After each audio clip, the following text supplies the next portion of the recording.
Europe 1. La France bouge, la saga. Au fond de la cour d'un immeuble haussmannien du 20e arrondissement de Paris, une porte s'ouvre et derrière, un loft, la lumière reflète sur des hauts murs en pierre, une odeur de cuir se répand, ça vient des étagères sur lesquelles sont posés des sacs, des Benna & Jagneau, un maroquinier de luxe depuis 1947. D'abord spécialisé dans la petite maroquinerie, des portefeuilles, porte-cartes, porte-monnaies, ils vendent chez les détaillants jusqu'en 1970, date à laquelle l'entreprise se met à travailler pour les plus grandes maisons du luxe. Benna & Jagneau, c'est l'excellence, le détail, mais c'est aussi une belle histoire, comme en 1976, quand le dirigeant actuel arrive en France, sans affaires et sans argent. Guillaume Victor Laplace, directeur artistique du groupe Benna & Jagneau. Monsieur Vincent Fogou, il venait de Maurice, il était tailleur à l'île Maurice, et il rentre chez Benna & Jagneau pour faire un remplacement à la machine à coudre. Donc il a commencé à piquer du cuir. Ça s'est très bien passé, il s'est pris de passion pour le métier, et le poste a été pérennisé. Donc il a pu rester chez Benna & Jagneau. Donc Monsieur Benna lui a donné de plus en plus de responsabilités et lorsqu'il a souhaité en fait quitter la société, la vendre, il a tout de suite pensé à Monsieur Vincent Fogou. Donc il lui a proposé de racheter Benna & Jagneau, chose qu'il a faite en 1986. Une nouvelle page se tourne pour l'entreprise. Vincent Fogou élargit le savoir-faire de la maison.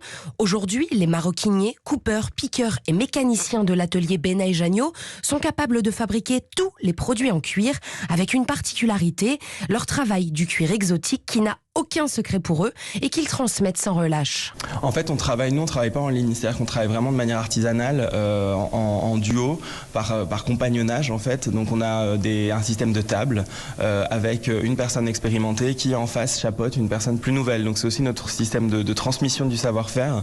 On a une formation qui est interne parce que une très grande spécificité sur nos produits. C'est justement ce qui étonne. En descendant quelques marches, on passe du silence de la boutique à l'effervescence de l'atelier.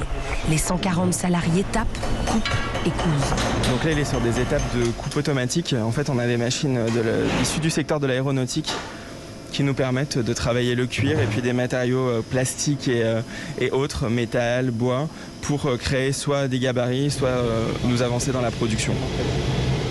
On est sur une précision au centième de millimètre. On a une aspiration du copeau qui est directe, ce qui nous permet d'avoir des coupes extrêmement propres, extrêmement clean.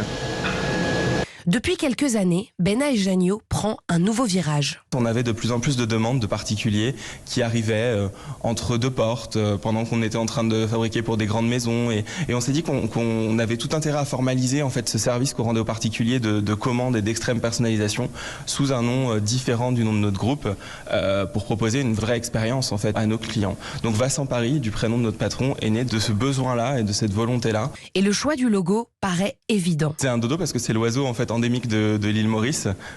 Donc quand on a fait toute la charte et toute l'identité graphique, on a vraiment souhaité rendre hommage à cet héritage. Aujourd'hui, Benna & Jagneau continuent leur travail avec les grandes maisons du luxe. Et la marque Vincent Paris élargit sa gamme, déjà composée de presque 200 pièces, qu'il sera bientôt possible d'acheter autrement qu'en ligne, grâce à l'ouverture de boutiques en France et à l'étranger.